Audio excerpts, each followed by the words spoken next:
আলহামদুলিল্লাহ ওয়াসসালাতু ওয়াসসালামু আলা মান লা নাবিয়্যা বা'দা। আসসালামু আলাইকুম।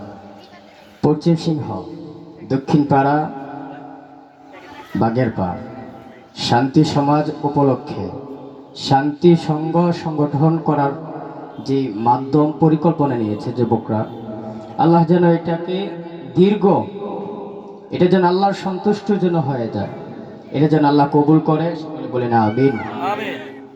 আমি একটা কথাই বলবো, কিছুক্ষণ পূর্বে হামিম ভাই একটা কথা বলছিল, এটা আমি খুব মনোযোগ দিয়ে শুনছি। আল্লাহ রসুল যখন যুবক ছিলেন, যখন যুবক, তখন মক্কা থেকে মদিনায় গেলেন।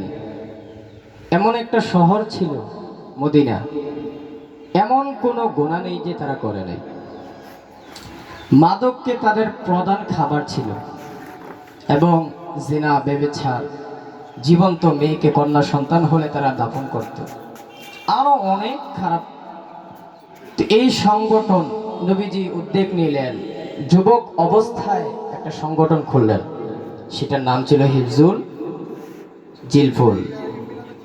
এই সংগঠনের উদ্যোগ নিয়ে নবীজি কাজ শুরু করলেন। আস্তে আস্তে ধীরে ধীরে এমন এক যুগ পরিবর্তন হলো, যেটাকে আমরা বলার শুরুতে সোনার মদিনা বলি। সুবহানাল্লাহ। যে মদিনা জাহিলি যুগ ছিল, আর ওই মদিনা পরিবর্তন হয়ে সোনার মদিনায় পরিবর্তন হলো।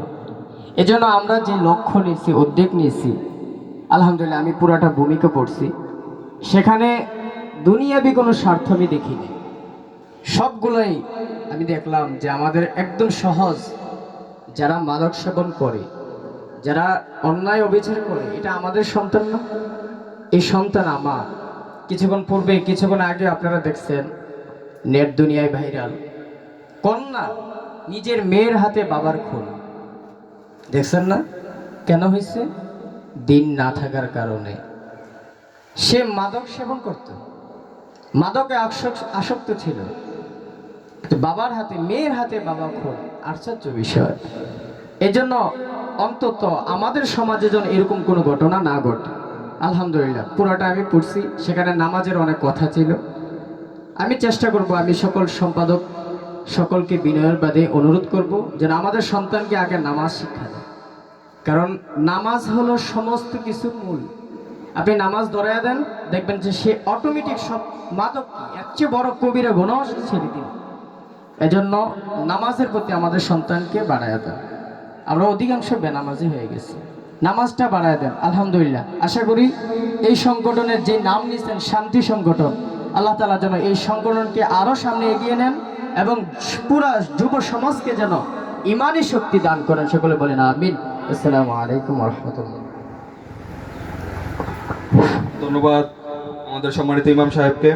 এ পর্যায়ে আমাদের নিকট সংক্ষিপ্ত বক্তব্য নিয়ে আসছেন শান্তি সংঘের সহ সাধারণ সম্পাদক জনাব খায়রুল ইসলাম সওদাগর।